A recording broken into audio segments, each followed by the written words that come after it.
نن سبا ټول خلک وي موږ پریشانه یو. زموږ د مخکې زما یو دوست ډېر نیک سړی دی، زه د ډوډۍ په بهانه بوتلم، ما سره به روټۍ خورې. خیر څه کال نه زیات وشو، بلکې 2 کاله وشو غالبا. نو زه بیا کور ته دننه کړم او دی راغی او کور والی د پردې نه پورې غاړو. ما ته مولانا صاحب ډوډۍ م درته هسې بهانه کړه،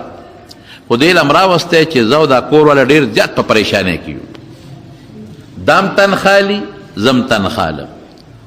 د کورونو کرایان هم راځي، دلم دیلم راځي، مالم راځي، خو په رزق کې برکت نشته. دې له زه په میاشت کې ځان له مستقل د دې ښځې جامې زما دي زه وله راوړم، د دې لوپټه پیزار زه راوړم، دا چې ځان له کم شاپنګ وکړي او ځان له سوالي د هغې پیسې زه ورکوم، د دې د دارو درملو پیسې په ما دي، د دې ښځې د غم خادې ټوله خرچه په ما ده. دا که موټر کې ځي او تیل واچي ډرایور سره نو زه پیسې ورکوم، د دې خپله خرچه بالکل نشته، اس خرچه نشته. او بیا هم چې د تنخوا والم یا کرایه والم نو 1,000 روپۍ دې له د جیبه ورکوم چې دا ځان سره ساته. عمرې له هم زه بوځم، حج له هم زه بوځم، خرچې پوټي نشته. دا که د خپلو وروڼو سره خویندو سره غم خادي کوي هغه خرچه هم زه کوم. 1,000 روپۍ بیا هم زه دې له ورکوم، په هغې کې هم دا خپئ. کور والی پردې نه پورې غاړه مې دا ټیک وی ویجي او بالکل وی دا 1,000 زما کمې دی، هغې وخندل دا پرې الله زیاتې کا. نو مې ته پې څه کې؟ وی جي لګي مې که نه. نو مې چې ستا که مې لګي خو هغه دا در کوي، ستا چې څه لګي هغه وي زه ورکوم. وی صاحب دا 1,000 راکړي چې زما څومره خرچه کېږي امدنه علم، او چې میاشت تېروي نو زه پکې بیا ما سره 2 روپۍ نه وي، دونه پیسې نه چې ماشومان سکول ته ځي چې هغې له ورکو. ښه ډېرې کرایانې ښه ډېره راځي، خو بس په بل طرف ځي ته م راوستې څه دوا څه وظیفه چې برکت پیدا شي. بچي ټول نافرمانه، لوڼه نافرمانه، زامن نافرمانه، بې ځایه خرچې زامن کوي، لوڼه بې ځایه خرچې کوي. تم دې له راوستې چې څه دم درود وظیفه چې د پیسو کې برکت پیدا شي. دا مو وایه چې پیسه دې ډېرې، پیسه ډېره ده. ما چې د هغې اندازې ته وکتل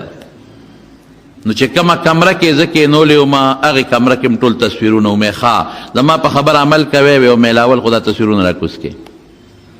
پکې د چیلي او د ګډ سر م لګولی و مې دا م راوغورځوه بار هلته مات کا. بله کوټه کې شته، زه د کوټې م چک کوم، بوتان م پکې ښودي مې دا خو سر نه ګناه ده لرې کا. او د پیغمبر په سنت و عملو کې خپل زندگی کې د خپل ښځې په زندگی کې او د بچو په زندگی کې د پیغمبر نقشې جوړې کې که ستاسو په رزق او مال کې برکت پیدا نه شو را چې زما په مخ لاړې وتوکړي. په دې کوټه کې تصویرونه لګولي د رحمت فرشتې نه راځي، په دا بله کې دي بوتان لګولي د رحمت فرشتې نه راځي، په کومو پوړو چې ته بره چت ته خېږي دی په دې په پوړو کې بوتان او تصویرونه ویدان کړي رحمت فرشتې نه راځي، برکت به کم نه راشي. تم لګیا په خواهشاتو پسې منډې تړلی وی، بچي دې م لګیا دي ام لګیا دي، او چې پیسه 10 راځي نو 100 لګې، برکت به رقم دی نشي. سنتو مطابق زندگی جوړه کړه، دا نري لباس هم ختم کا. ورته مې نصیحت وکړه څه موده پس هغه سړی را سره یو ځای کې یو خادی کې میلی شو، مې مزر څنګه دی مولوي صاحب خدای را سره خو کا جنجال نه دې خلاص کړه. مې ولې بس بچي م ځان سره مانځله، په خپله م مانځله، ښځې مې لوپټه نه پسرول اوس برقه پسروي، ښځې مې لوپټه نه پسرول اوس برقه پسروي، او پیسې ټولې بچت دي. په ډوډۍ خو دومره نه لګي، د بجلی په بیل خو دومره نه لګي،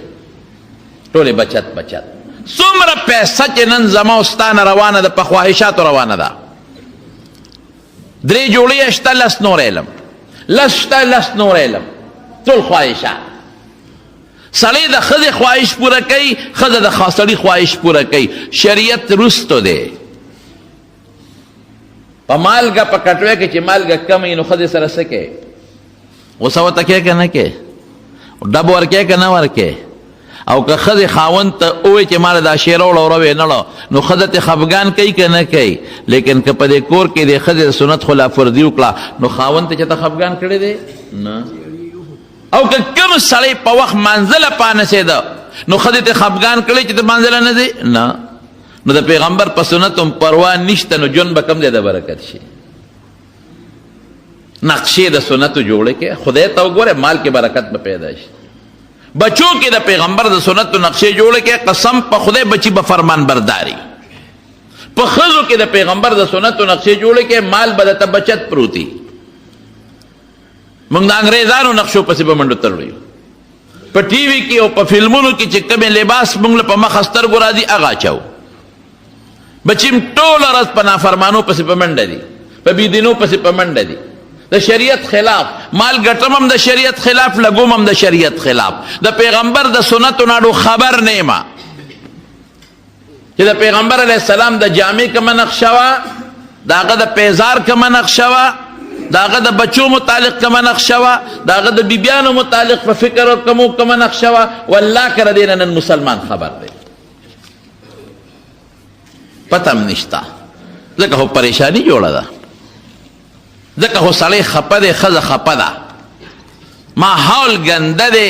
د زړه سکون نشته اطمینان نشته او تر کومې پورې بدل به ټک اعلانو کې پلان کې وفات شو پلان کې وخت جنازه ده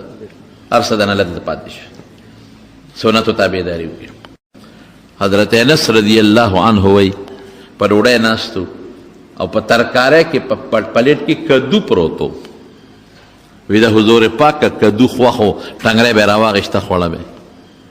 وی زه خو پې پوه شوم چې کدو یې خوښ دی وی ما به هغه ټنګری راغېستې او د نبي اسلام مخې ته مې کېښودې د کدو ټنګری به مې راوچتوله او د حضور پاک مخې ته به مو لږ ټنګری کېښودله وی پوه شوم چې کدو یې خوښ دی حضرت انس وی لا ازال احبه قسم په خدای چې د حضور پاک د کدو سره مې کومه مینه ولیدله تر مرګه پورې مې دقې کدو سره محبت او مینه پیدا شوه ځکه د حضور پاک خوښ دی حالانکه دا طبیعي څیزونه دي یو شی طبیعتا د یو انسان خوښي د بل نه خوښ او د رسول الله مبارک شه شری خبره نه ده چې کدو خوری یا کدو سره مینه کوی دی نه دی ویلي خو کدو یې خوښ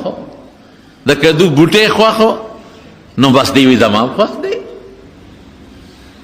یو ځل مې بیان کو یو واده په پروګرام کې ما لکه عوامو ته مې وې مې تاسو که الوا خورئ ثواب هم نه کېږي او که مونږ مولیان یې خورو زمونږ ثواب کېږي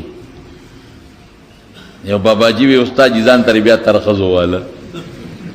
په یوه الوا د تی خورئ ستا ثواب کېږي او چې زه خورم زما ثواب نه کېږي یوه الوا ده نو دا فرق پکې د کوم ځای نه راووته مې درته دلیل ویل مې ته چې د الوا خورئ ستا څه نیت دی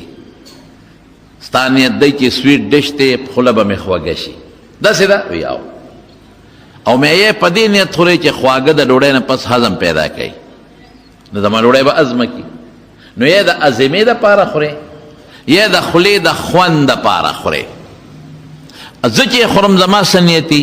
زه په دې نیت خورم چې حدیث کې راځي یو صحابي وی كان رسول الله صلى الله عليه وسلم يحب الحلوى والعسل چې د حضور پاک الوام خوښه و شاتم خوښه نو زه په دې نیت خورم چې د پیغمبر مبارک خوښه وه نو زه ځکه خورم او ته په دې نیت خورې چې سویټ ډش دی خوله به خوږه کي عظمه به راولي زه په دې نیت خورم چې نه د حضور پاک خوښه وه نو ځکه یې خورم نو ځکه ستا ثواب نه کېږي او زما ځکه ثواب کېږي الوا چې خورې بشیر جانا نیت پکې څه کې نیت به دا کې چې دا د پیغمبر علیه السلام خوښه وه داسې ده که نه نو غونډه کاسه به خلاصې نیت دې دا وکړه چې دا زما د ښکلي پیغمبر مبارک خوښه خلاصه شو خبره شات خورې دا نیت دې وکړه چې قرآن وایي فیه شفاء للناس یخرج من بطونها شراب مختلف الوانه فيه شفاء للناس قرآن وی پدې کې شفا ده نو د قرآن د شفا په نیت چې قرآن شفا ز استعمالوم نو ثواب دې مو شو الله به دله شفا مو ګرځي په دې نیت یې خورې دا شاته چې د رسول الله مبارک خوښو ځکه یې خورم نو ثواب دې وشو اکه په دې نیت یې خورې چې خورې خلن مې تریخ دی مرچکې مې خوړلی دی یو قاشوغه شات به پسې وسټو چې د مرچکې هغه خوند لرې شي یا یاره وجود مې لږ کمزور دی شات به وخورم طاقتمند چې وجود کې طاقت مې پیدا شي نو بس یو ډش دې وخوړه یو خوراک دې وسټه ثواب دې ونشو صحابي کور جوړ کړی او روشندان یې پرېښی رسول الله مبارک تپوسو که دا دې سله پرېښې دی وی دا مې صاحب د رڼو د هوا دپاره پرېښې دی اوهو که نیت دې دا کړی چې د بانک اواز به پکې اورم رڼا خو اسم راځي هوا خو اسم لګي او که دا نیت دی وکړه چې بانک اواز به پکې اورم نو همدې سوړې نه به ثواب درته میلاوېده نیت کوه نقشه جوړه کړه د رسول الله صلی الله علیه وسلم مولانا قاسم نانوتوی رحمت الله علیه پس انګریزانو وارنټ وستو وی دې گرفتار کې پولیس ورپسې ګرځېدل چې نانوتوی سے مولانا قاسم رحمت الله علیه گرفتار و هغه وی لکه په سنتو به عمل وکړو اسم تختم ځان روپوش کوم ځان پټو مخرور کېږم نو په سنتو به عمل وکم چا ورته وی څنګه په سنتو عمل کې وی یو غر کې غار وګوره غار ولو کتلان کی غر کې غار شتا الته پټ لاړو درې شپې پکې تیرې کړې وروته وی مخروطیا مې مشوا پولیس نم بچم او د رسول الله مبارک د غار سور د درور وزو ارمان مې پوره کړ ثواب مې مشو دا د پیغمبر نقشه